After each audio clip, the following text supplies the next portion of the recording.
Grandes maravilhas do mundo.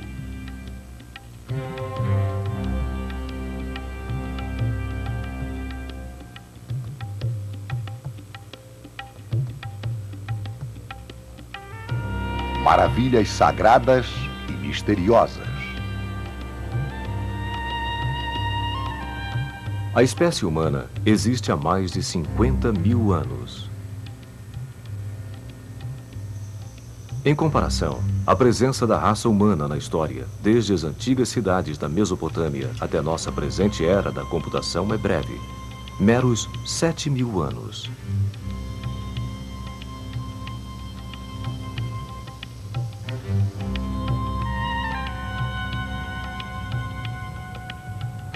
Mas tanto quanto conseguimos traçar a história dos humanos, em qualquer lugar onde há algum traço de sua permanência na Terra, nós encontramos lugares sagrados, túmulos e templos, símbolos e santuários. Todos eles uma evidência de que a humanidade tem sempre procurado um significado além do domínio dos sentidos, além da luta diária pela sobrevivência.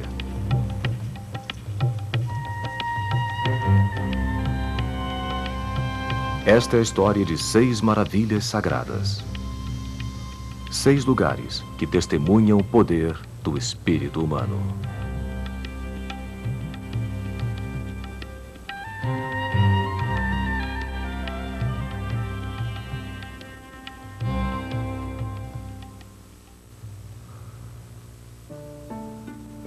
Stonehenge.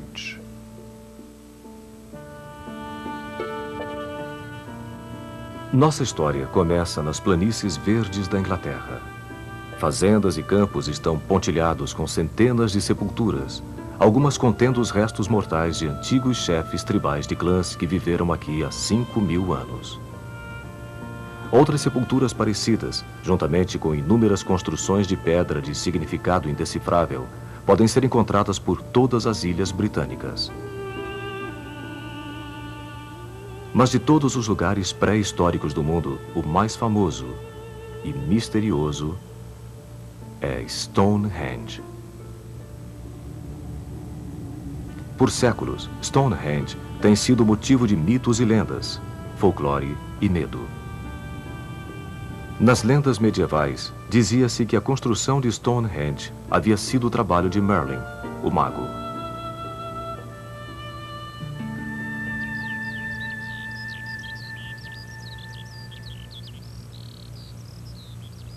Foi apenas no século XVII que as lendas deram lugar a investigações sérias. Vários estudiosos foram designados para estudar este megalito. Várias conclusões surgiram. Stonehenge foi um templo romano. Stonehenge foi um local para coroações construído por invasores dinamarqueses.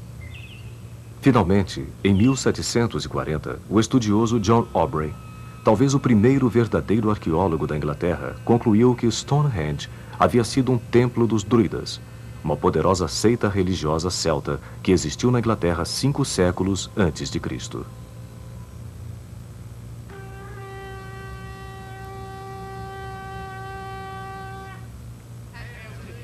Embora descobertas arqueológicas posteriores tenham contrariado a teoria de Aubrey, os druidas dos dias de hoje ainda reclamam a posse espiritual de Stonehenge.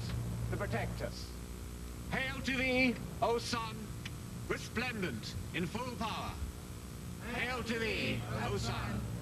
Basicamente, os druidas fazem suas adorações ao ar livre, onde eles estão em contato com a terra, a natureza, e o céu e as estrelas, se for de noite, ou o sol, se for de dia.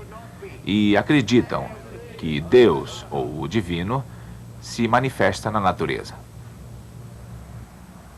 Hail to thee, O earth, the womb of all life. Na minha opinião, Stonehenge é um templo. Um lugar onde eu posso ir e dar graças ao Deus ou deusa, ou seja lá como for que você chame a coisa que nos deu a vida. And now, to close our circle, Stonehenge pode realmente ter sido usado como um templo pelos druidas ou romanos, ou algum outro povo cuja identidade se perdeu na história. Mas eles não foram seus criadores.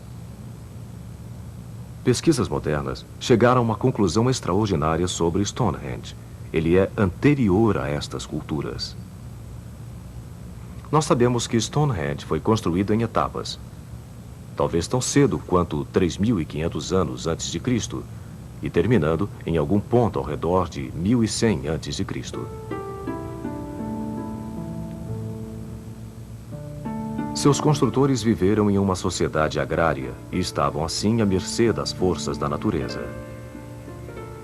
O sol, a chuva e as mudanças de estação provavelmente ditaram o ritmo de suas vidas.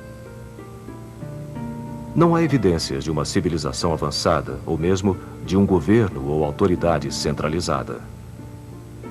Em vez disso, Stonehenge parece ter sido um memorável projeto cooperativo, um esforço de comunidades primitivas da Idade da Pedra e da Idade do Bronze, que perpetuou-se não só por gerações, mas por milhares de anos. Quais conhecimentos, crenças ou medos levaram estes povos pré-históricos a unir seus recursos para construir um monumento como este? O megalito foi construído antes da invenção de mecanismos como a roldana ou mesmo a roda. Para suas escavações, os construtores tinham apenas ferramentas rústicas. Para mover as pedras, eles apenas tinham troncos e cordas feitas de pelo de animais. E mesmo assim, em uma fase da construção de Stonehenge, as pedras de arenito cinzento usadas como matéria-prima, algumas pesando até mesmo 4.000 quilos, foram trazidas das montanhas Preseli, em Gales, para o local, quase 400 quilômetros de distância. Acredita-se que isto possa ter levado 100 anos e que foi necessário o esforço combinado de milhares de pessoas para realizar a tarefa. Stonehenge foi um feito quase inacreditável da engenharia pré-histórica. Na etapa final da construção de Stonehenge, blocos maciços de arenito chamados sarsens foram selecionados de um local a aproximadamente 32 quilômetros ao norte. Alguns dos sarsens pesavam até 44.000 quilos. Uma vez no local, os sarsens eram modelados e aplainados com o auxílio de martelos de pedra. Cavas ou entalhes foram escavados no topo dos pilares, para encaixar nos entalhes esculpidos nas vergas as pedras horizontais. Estas formavam uma tampa ou anel contínuo em cima dos pilares verticais. Depois que as pedras eram propriamente moldadas e ajustadas, fundações eram cavadas para cada pilar. O pilar era então rolado para a posição sobre a fundação e nivelado no lugar. Então, apoiado por suportes de madeira, o pilar era elevado alguns centímetros de cada vez. Quando ele estava no alinhamento vertical desejado, a base era preenchida com pedras e argila. Então, os apoios horizontais eram elevados centímetro a centímetro, usando alavancas e maciços andaimes de madeira. Depois de o círculo externo de pedras ter sido erigido, trílitos gigantescos eram construídos usando o maior sarsen. Trílitos são 2 pilares verticais tampados com uma viga. 5 trílitos foram dispostos como uma ferradura dentro do círculo.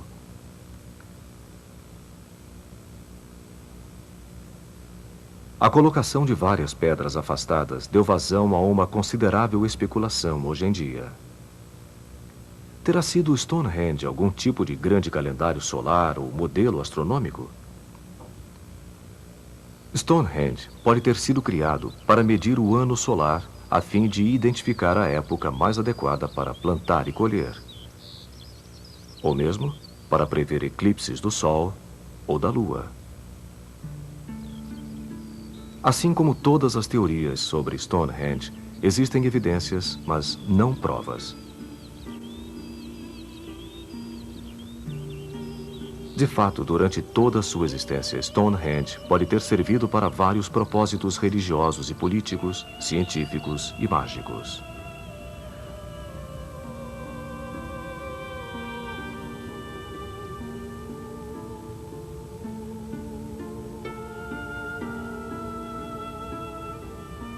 Mas a beleza e o poder de Stonehenge estão em seus mistérios. Ironicamente, à medida que nossos conhecimentos sobre Stonehenge aumentam, também aumentam nossas dúvidas sobre seus criadores, seu mundo e o que eles podem nos dizer sobre nós mesmos.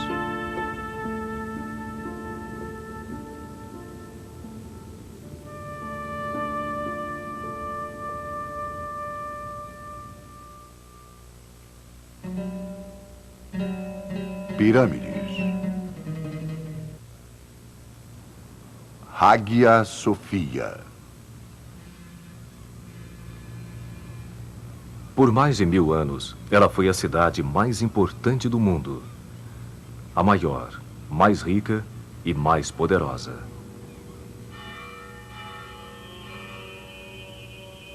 Por mais de 1000 anos, ela foi o coração do cristianismo. O centro de um império que se estendeu sobre o Oriente Médio, o norte da África e grande parte da Europa. E quando esta capital do cristianismo foi conquistada, ela tornou-se o centro de outro império que iria durar por outros 500 anos.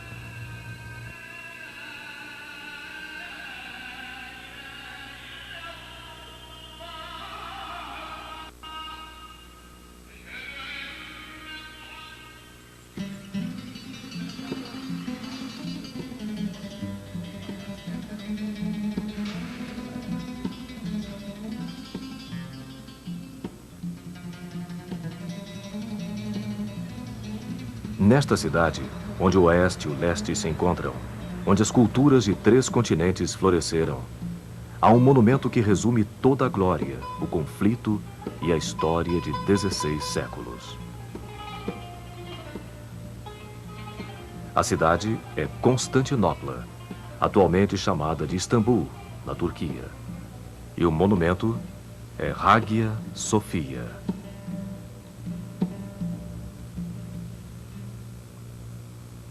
Constantinopla foi fundada no ano 660 a.C., como uma colônia grega chamada Bizâncio. Em 330 d.C., o imperador Constantino renomeou a cidade para Constantinopla e a estabeleceu como a nova capital do Império Romano. Constantino, o primeiro imperador romano a abraçar o cristianismo, decretou que sua nova fé seria a religião oficial do Estado.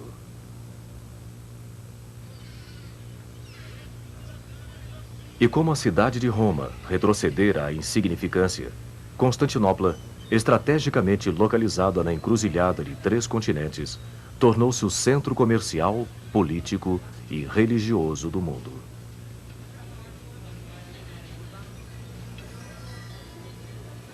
Deste centro, o imperador Justiniano, neto de Constantino, procurou reaver a antiga glória do Império Romano.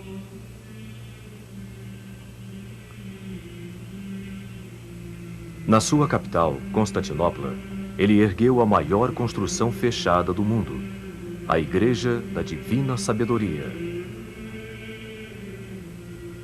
Hagia Sophia. Ela foi construída na intenção de servir tanto como igreja, quanto como um símbolo do poder imperial. Justiniano via-se como o vice-regente de Deus, com o mandato divino para propagar a verdadeira fé do cristianismo. Hagia Sophia deveria ser a personificação do paraíso na Terra.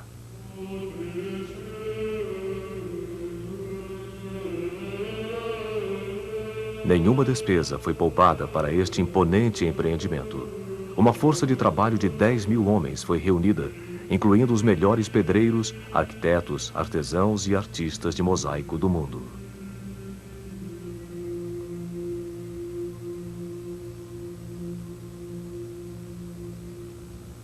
Uma gigantesca cúpula foi concebida, a maior do seu tipo jamais construída. Esta dramática realização arquitetônica não seria ultrapassada até a construção da cúpula de Michelangelo na Basílica de São Pedro, em Roma, mais de 1000 anos depois.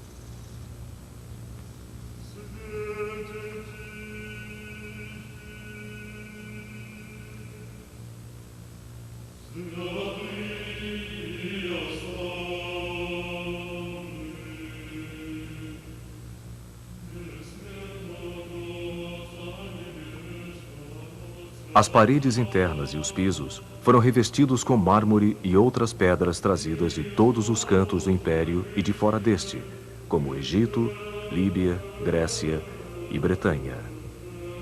Como diz o historiador Procópio, aquele que entrar em Hagia Sophia imaginará que entrou em uma campina cheia de flores em pleno desabrochar.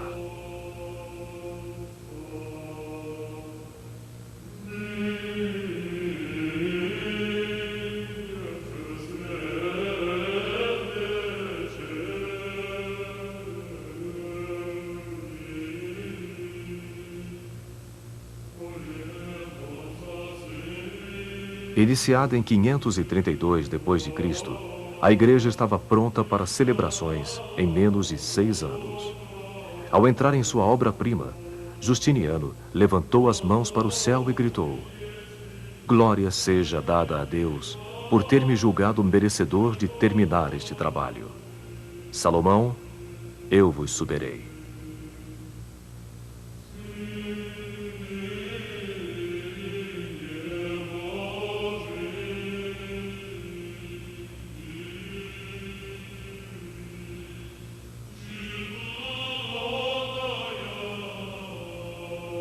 O interior da grande igreja era repleto de luz. Mosaicos dourados cobriam o teto, abóbadas e arcos.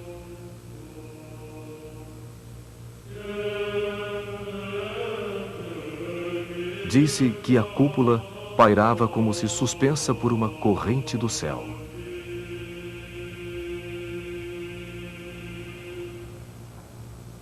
Hagia Sophia foi a obra que coroou o ambicioso plano de Justiniano para Constantinopla.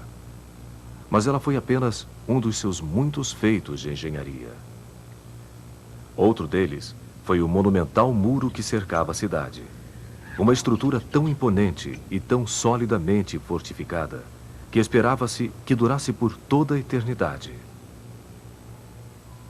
De fato, o povo da cidade acreditava que se algum inimigo não cristão conseguisse um dia abrir uma brecha no muro, isto sinalizaria o Apocalipse, o fim do mundo.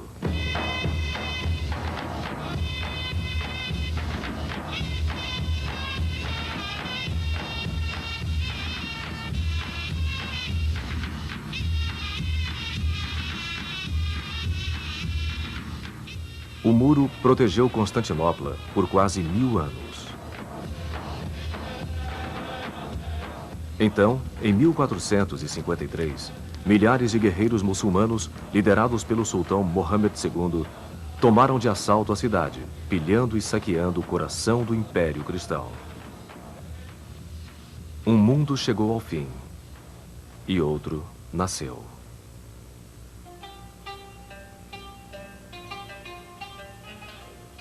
Os cidadãos de Constantinopla refugiaram-se em Hagia Sophia, rezando por sua salvação. Quando o sultão alcançou a magnífica igreja, ele decretou que aqueles dentro dela teriam permissão para ir em paz e que a maior igreja do mundo cristão tornar-se-ia uma mesquita, Hagia Sophia, a única igreja na cidade a ser convertida a templo de adoração islâmica.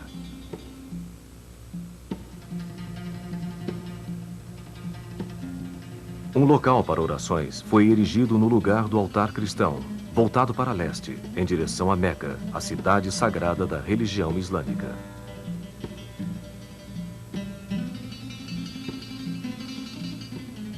Os ícones cristãos foram substituídos por símbolos e textos islâmicos. E devido ao fato de no islamismo toda e qualquer representação visual de seres vivos ser considerada uma blasfêmia, os impressionantes mosaicos de Hagia Sophia foram soterrados sob uma grossa cobertura de reboco.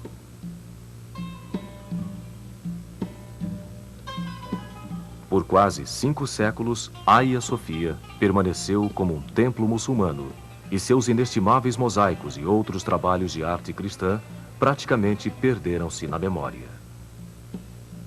Então, em meados do século XIX, o sultão reinante ordenou uma restauração da mesquita. Foi um arquiteto seu que descobriu as imagens cristãs perdidas há tanto tempo.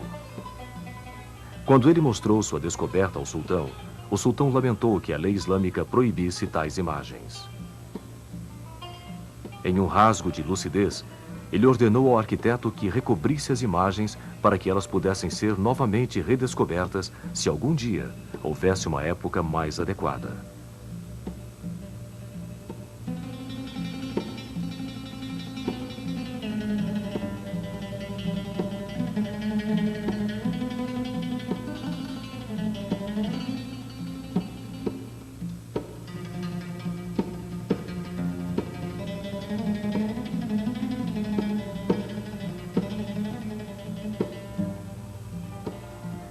Realmente, esta época chegou. Em 1934, Kemal Atatürk, o pai da Turquia moderna, declarou que este local sagrado, que havia servido a 2 religiões, deveria ser preservado por todos os tempos como um museu.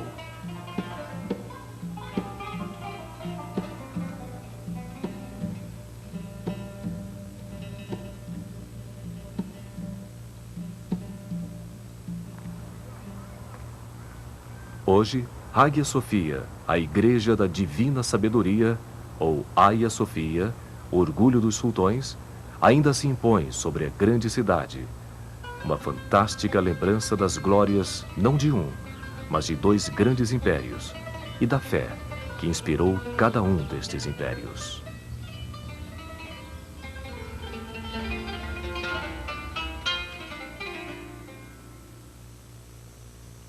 Borobudur.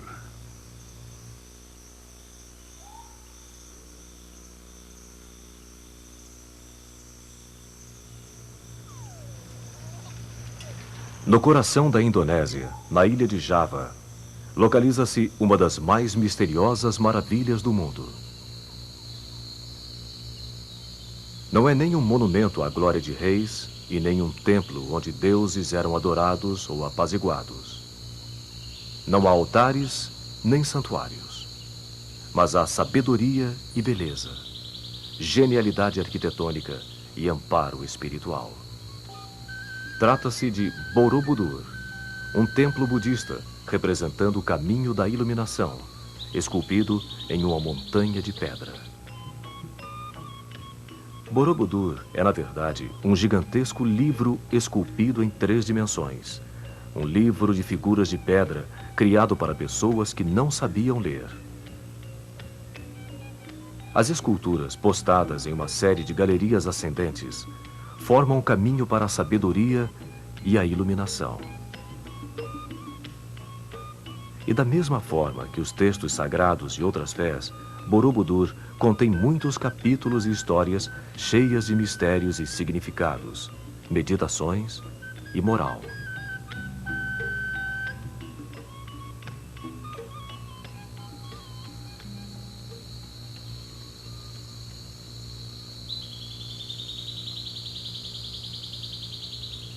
A construção de Borobudur, que durou 70 anos, começou por volta do ano 760 d.C.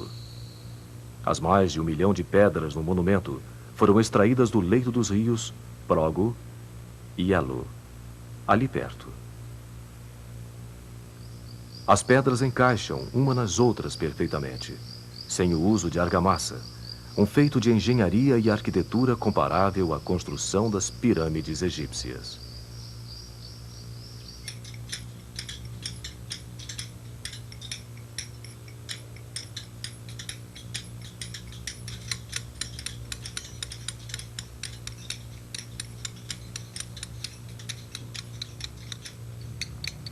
Habilidosos artesãos podem ter esculpido as pedras com ferramentas de ferro similares àquelas utilizadas até hoje.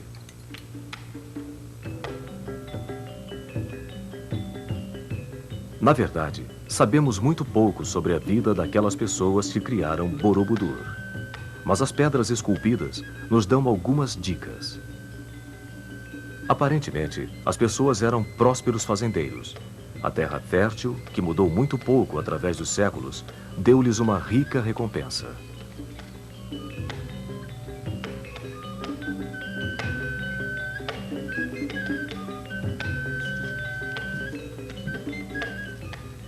Menos de 200 anos após a construção estar terminada, a civilização que erigiu Borobudur desapareceu de repente. Registros posteriores referem-se a alguma grande calamidade, talvez um terremoto ou uma feroz erupção vulcânica. A verdejante selva rapidamente reivindicou Borobudur, escondendo seu esplendor pelos 1000 anos seguintes. Ele foi redescoberto por um engenheiro holandês em 1814. 200 homens passaram 6 semanas para desbastar as plantas que haviam coberto a montanha.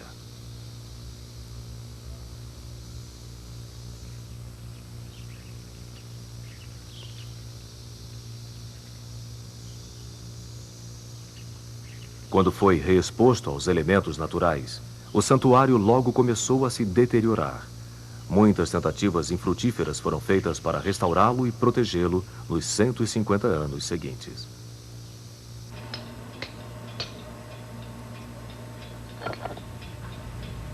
Finalmente, em 1973, o governo da Indonésia patrocinou uma bem-sucedida recuperação, que levou 10 anos e custou 25 milhões de dólares, preservando Borobudur por muitas gerações ainda por vir.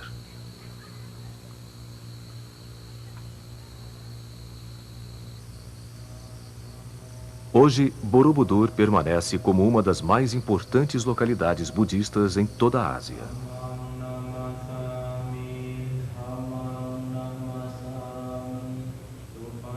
O budismo é a filosofia e maneira de vida ensinadas pelo príncipe Siddhartha Gautama, nascido na Índia por volta de 620 a.C. Ele pregou as virtudes da moral, paciência, esmero, meditação e sabedoria, a fim de alcançar a iluminação e, assim, libertar-se do sofrimento.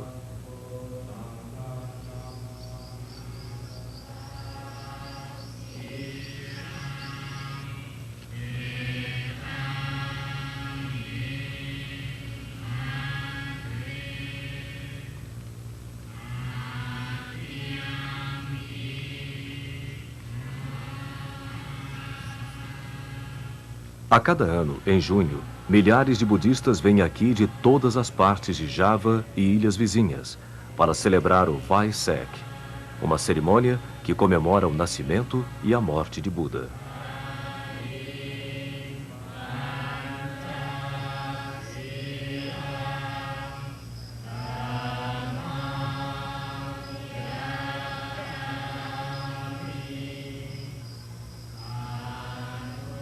Na noite de lua cheia, eles se juntam para entoar preces conjuntas.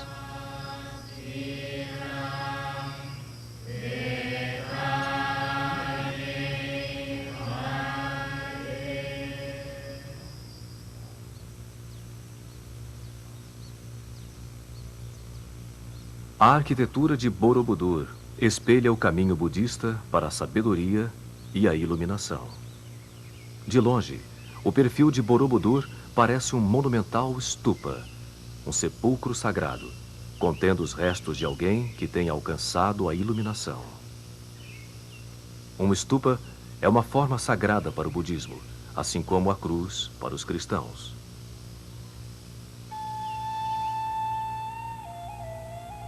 Visto de cima, Borobudur lembra antigos padrões sagrados denominados mandalas. Estas foram projetadas como objetos de meditação, instrumentos para alcançar a luz.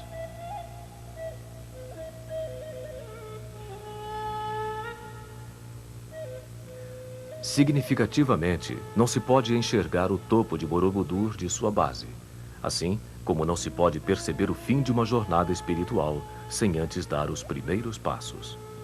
Um peregrino vindo para Borobudur Entra por sua porta a leste e começa a ler ou estudar as esculturas.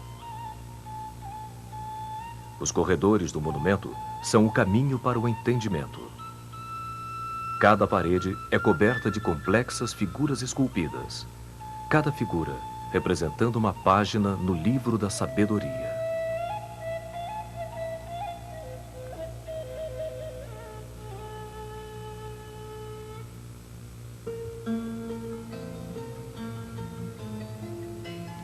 O primeiro livro mostra as paixões e desejos mundanos. É povoado por reis, príncipes, vilões e demônios, ogros e ninfas.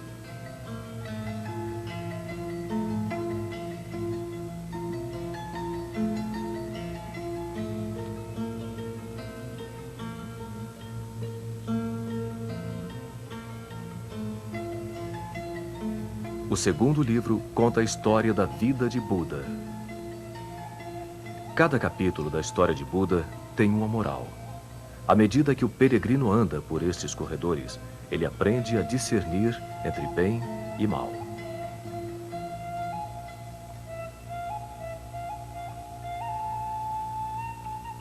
O terceiro livro é sobre as viagens de Sudana, um rapaz em busca de conhecimento e luz. Talvez um representante de todos os peregrinos que gostariam de conhecer o caminho de Buda.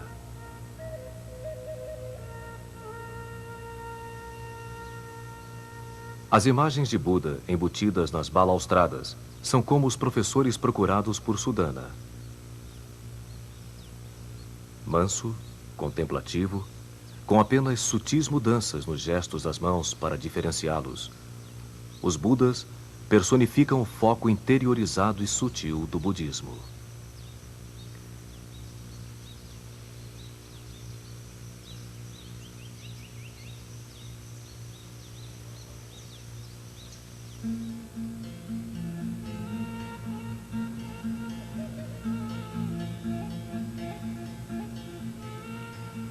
Quando o peregrino absorve o ensinamento e a sabedoria de Borobudur, ele passa pelo portão final, passando dos corredores estreitos das galerias para um amplo espaço aberto no topo da montanha sagrada. Como se estivesse deixando um mundo de limitações e mergulhando em outro, de infinitas possibilidades.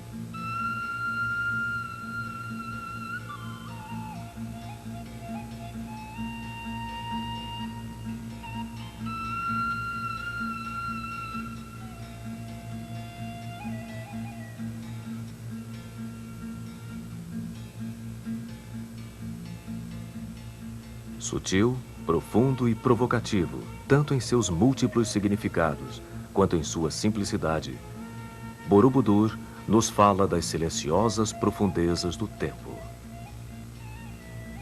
Tanto para os devotos, quanto para os curiosos, este é inegavelmente um lugar espiritual, um local de sabedoria e mistério, onde se pode contemplar o universo que existe dentro de cada ser humano.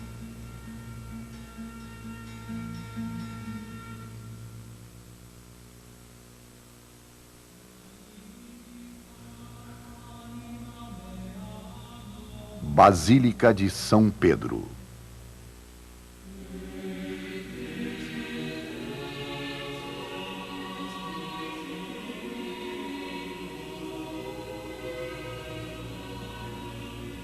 Tu és Pedro, e sobre esta pedra edificarei minha igreja, e te darei as chaves do reino dos céus. Esta igreja é a Igreja Católica, e este é um dos seus locais mais sagrados, a Basílica de São Pedro, em Roma. Construída sobre o túmulo de São Pedro, é a mais importante igreja do cristianismo.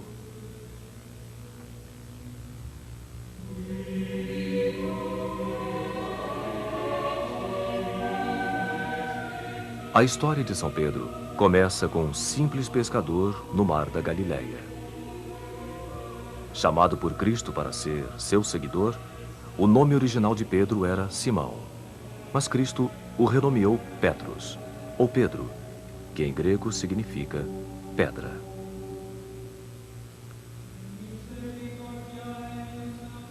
Ele deixou tudo o que conhecia, casa, família e segurança, para seguir Jesus.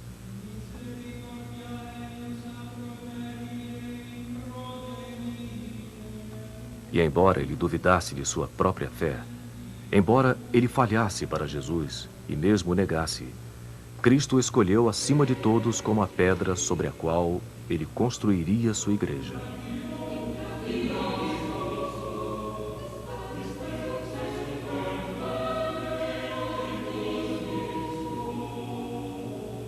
Na história de São Pedro, encontramos as mensagens básicas da crença cristã.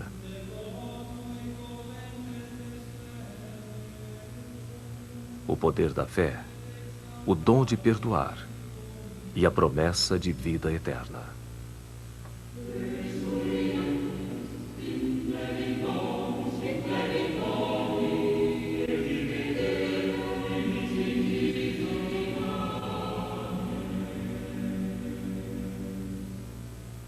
Como Jesus, Pedro foi perseguido, aprisionado e crucificado.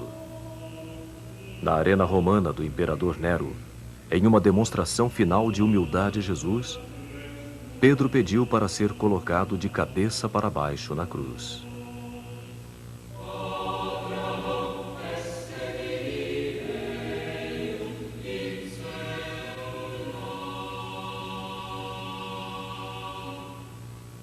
Diz a tradição que Pedro foi enterrado em um cemitério em uma colina próxima.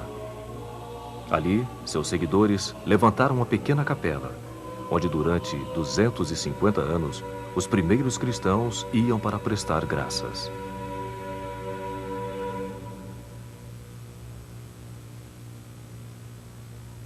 No século IV depois de Cristo, Constantino, o primeiro imperador cristão do Império Romano, construiu uma igreja no local da sepultura.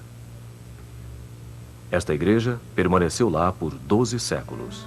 Então, no início do século XVI, o Papa Júlio II decidiu construir uma nova igreja e demoliu a Basílica de Constantino.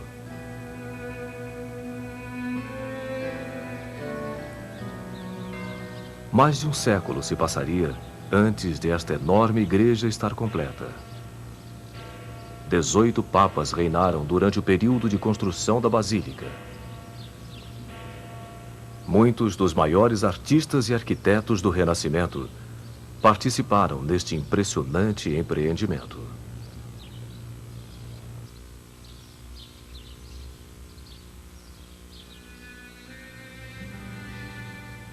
O trabalho de Michelangelo, juntamente com o do escultor Bernini, é o mais fortemente relacionado com a Basílica. Quando ele tinha apenas 25 anos, Michelangelo completou aquele que muitos consideram a obra-prima de toda a sua longa carreira, a magnífica Pietà, o único trabalho que Michelangelo assinou.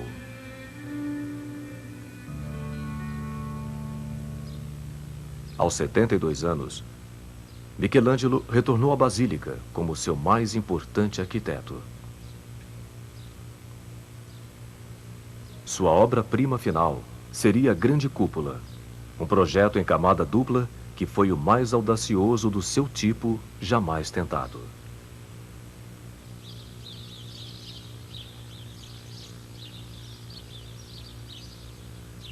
A Basílica de São Pedro foi consagrada em 1626, 120 anos após os primeiros desenhos terem sido feitos.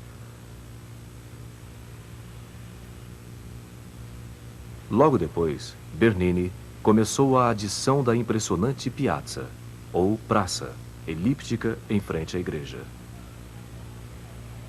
O projeto de Bernini emoldurou a praça com imensas colunas quádruplas, formando dois braços que parecem abraçar todos os que entram na praça. No centro da praça fica o grande obelisco egípcio de Heliópolis, trazido para Roma no ano 37 d.C. O obelisco anteriormente ficava na Arena de Nero, e acredita-se que São Pedro tenha sido crucificado à sua sombra.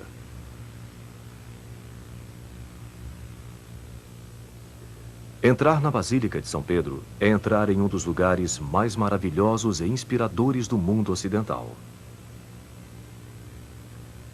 A amplitude do seu espaço interno é de tirar o fôlego. A igreja é repleta de luz. Uma luz que brilha sobre uma magnífica coleção de estátuas, altares, afrescos e pinturas.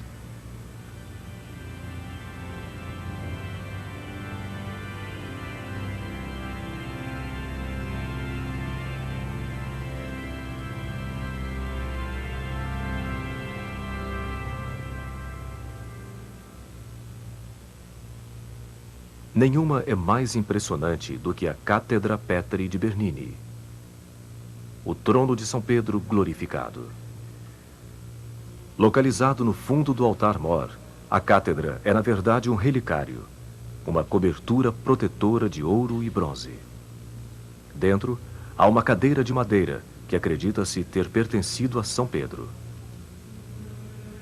Bernini incluiu a cadeira no novo trono, rodeada de nuvens, raios de luz e anjos esculpidos.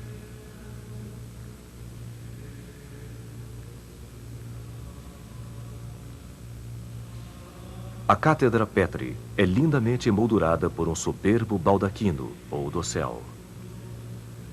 Ele cobre o altar mais alto, de onde apenas o Papa pode rezar a missa. Elevando-se à altura de um prédio de 8 andares, o dossel foi artesanalmente feito a partir de 90 toneladas de bronze.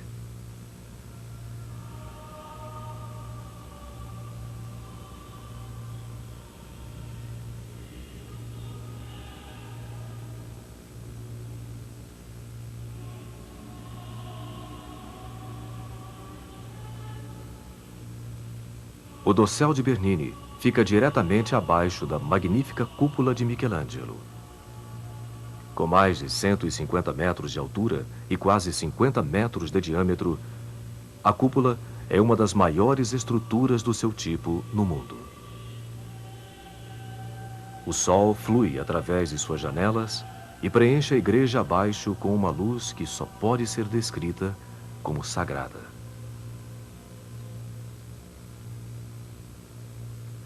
E diretamente abaixo do grande altar e da majestosa cúpula está um dos mais sagrados de todos os santuários cristãos. Ali, de acordo com a tradição, está o túmulo sagrado de São Pedro. In nomine Patris et Filii et Spiritus Sancti.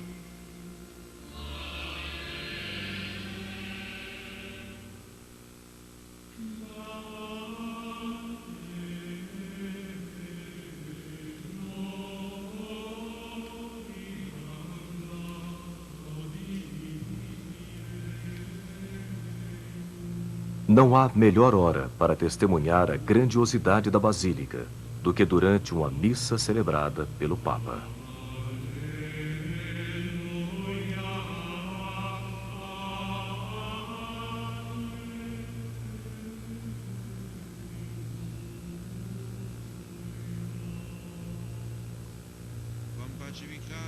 Cada Papa serve em uma linhagem de papas que pode ser traçada até o próprio São Pedro. O Papa é tanto o bispo de Roma quanto o principal professor da fé. Para os católicos, ele é o último intermediário entre homem e Deus, um símbolo vivo da Igreja.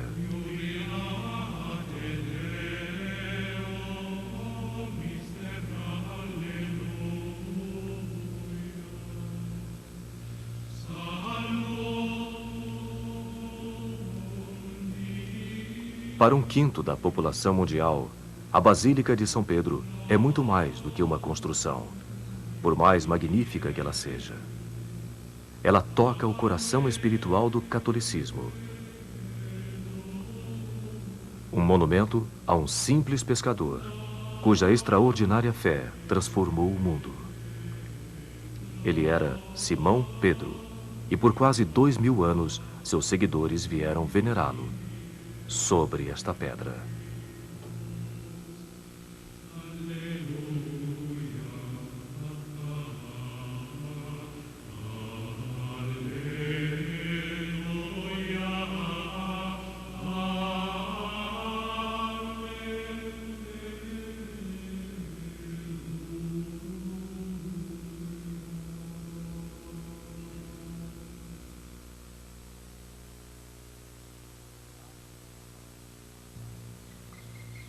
Taj Mahal.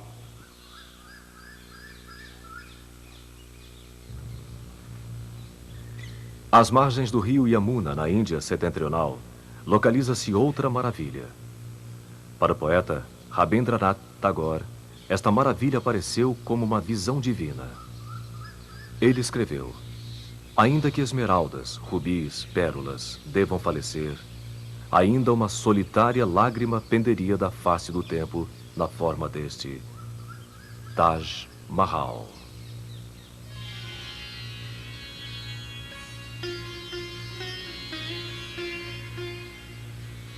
Não é uma igreja ou um palácio, e sim um testamento do amor de um homem por uma mulher. É um túmulo feito por um rei para sua amada rainha.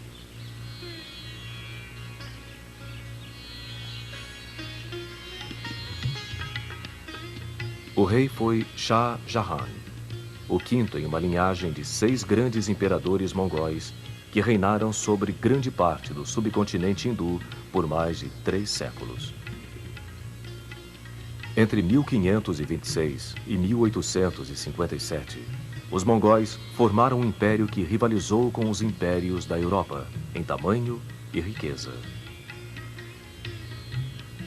Shah Jahan ascendeu ao trono em 1628, tendo executado 5 rivais para assegurar sua sucessão.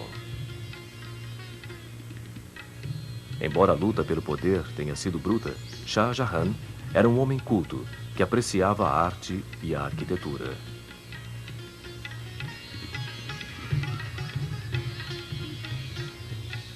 Ele supervisionou a construção de palácios e cidades inteiras por todo o seu império.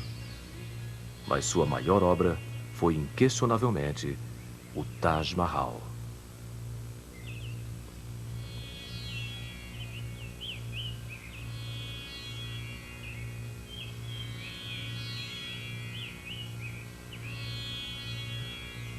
Shah Jahan reinou do Forte Vermelho em Agra, a apenas alguns quilômetros do local onde ele iria posteriormente criar sua obra-prima.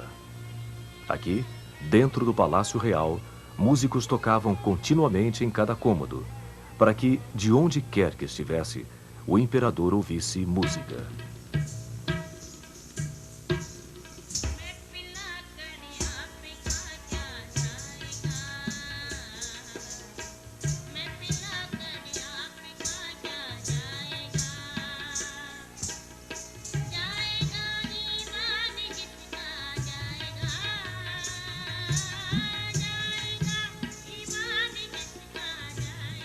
No harém real, havia 1000 escravos e concubinas em generoso esplendor. Shah Jahan desposou 3 mulheres, mas ele era mais devotado a Arjuman Banu, a quem ele deu o título de Mumtaz Mahal, primeira escolhida do palácio. A lenda diz que o casal conheceu-se por acaso no dia do contrário, um dia quando as damas do castelo tinham a permissão para tirar seus véus e negociar no bazar real. Embora tenha sido amor à primeira vista, os dois ficaram proibidos de casar ou até mesmo de se verem por 5 anos. Porque os astrólogos estavam esperando pelo dia mais propício para o casamento. Sabe-se muito pouco sobre Mumtaz Mahal, mas disse sobre ela que era muito generosa para com os pobres e que era também a conselheira de confiança do seu marido. O casal real era tão devotado um ao outro que Mumtaz geralmente acompanhava seu marido quando ele ia para a guerra. Foi durante uma dessas campanhas militares que Mumtaz morreu, depois de dar à luz ao 14º filho deles em 19 anos juntos.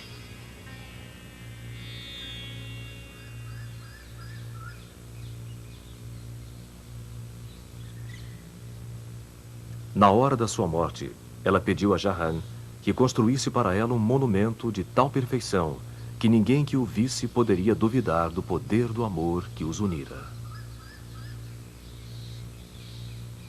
Após a morte de sua esposa, Jahan, cego de dor, trancou-se em um quarto durante 8 dias. Disse que, quando ele saiu, estava menor. Ele estava curvado como um velho, e seu cabelo havia ficado branco.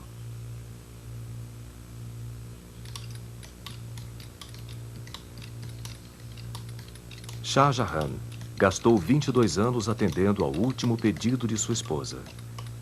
20.000 homens trabalharam dia e noite para completar o Taj. Operários e artesãos foram chamados de todo o império e também de outros impérios. Seus descendentes ainda praticam sua arte nas ruas de Agra.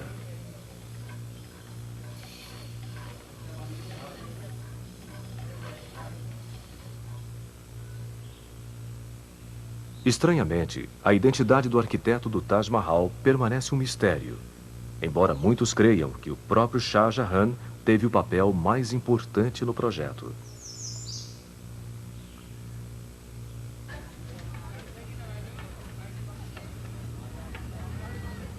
Para chegar ao Taj Mahal, passa-se pelas ruas escuras e empoeiradas de Agra, um cenário que mudou muito pouco com o passar dos séculos.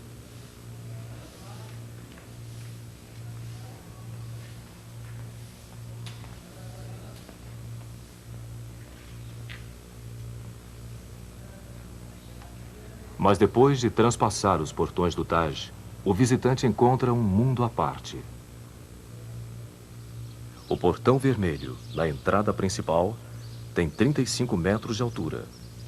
E sua porta é moldada de 8 diferentes tipos de metal. Após o portão vermelho, há um oásis no deserto. Os Jardins do Taj.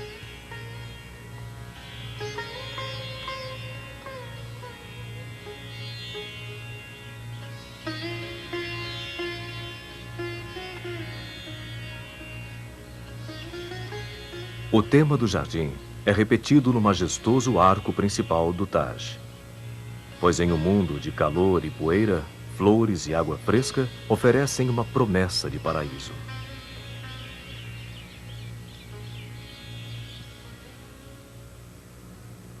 No Taj, Mumtaz Mahal está enterrada em uma cripta dentro de uma tumba de mármore. Enquanto Shah Jahan viveu, religiosos guardaram vigília sobre o túmulo de Mumtaz, e música sagrada tocava todo o tempo.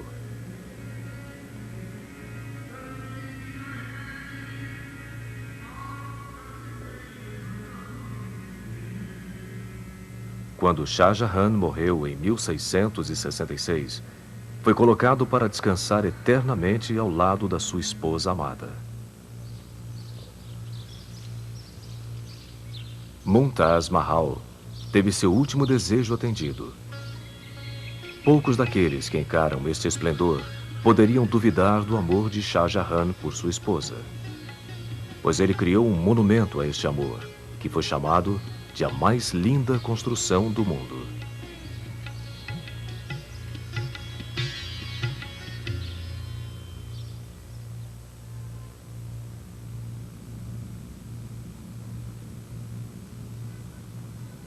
A necessidade humana de explicar os mistérios da vida encontrou expressão em monumentos de estonteante beleza e poder.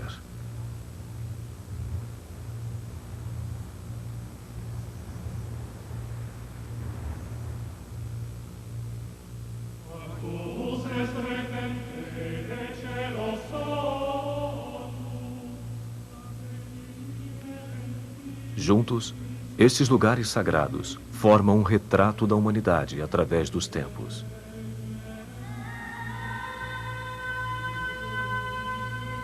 E embora as crenças e culturas que inspiraram estes monumentos sejam diversas, uma linha comum as une.